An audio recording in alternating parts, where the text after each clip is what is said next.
अक्लमंद बंदरिया। एक छोटे से कस्बे का बाजार सुबह से ही रौनक से भर गया था। कहीं सब्जियों की महक, कहीं मिठाइयों की खुशबू और कहीं खिलौनों की चमक दमक। लोगों की आवाजें, घंटियों की टनटन और बच्चों की खिलखिलाहट से पूरा बाजार गूंज रहा था। आदन, एक 10 साल की शरारती बच्ची, अपनी दादी सलमा का हाथ पकड़े बाजार घूम रही थी। उसकी आंखें इधर उधर घूम रही थीं।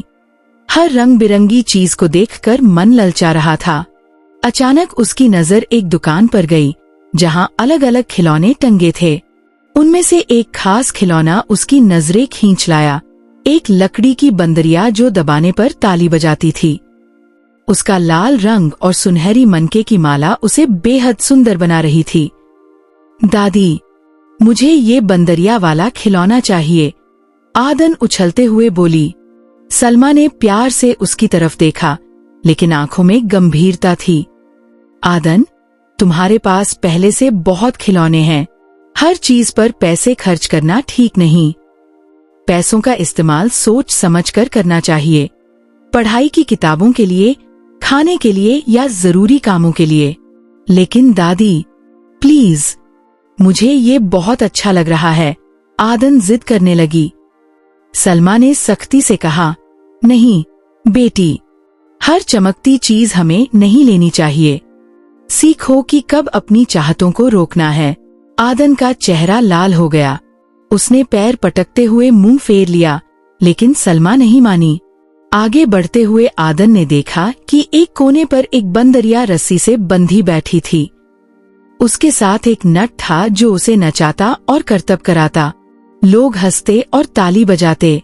आदन के दिमाग में अचानक ख्याल आया। उसकी जेब में भुने हुए मक्के के दाने पड़े थे। उसने मन ही मन सोचा, अगर दादी नहीं खरीदेंगी तो मैं कोई और रास्ता निकाल लूंगी। जब सलमा सब्जियां खरीदने में व्यस्त थी, आदन धीरे धीरे बंदरिया के पास गई।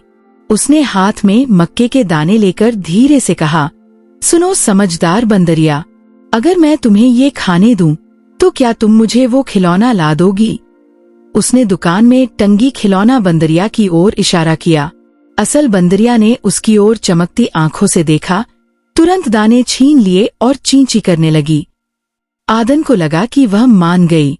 बंदरिया उछलकर खिलौने तक पहुंची और उसे पकड़ लिया। आदन की आंखें खुशी से चमक उठीं, लेकिन अगले ही पल उसकी खुशी टूट गई। बंदरिया ने खिलौना अपने लिए रख लिया। वह उसे काटने लगी, जमीन पर पटकने लगी और टुकड़े टुकड़े कर डाला। भीड़ ठहाकों से गूंज उठी। बच्चे हंसते हुए ताली बजाने लगे।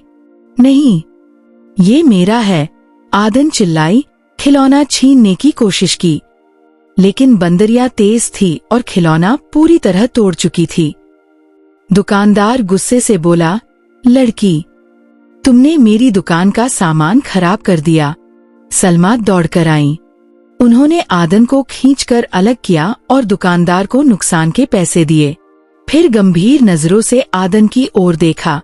आदन, सलमा बोली, तुमने मेरी बात नहीं मानी।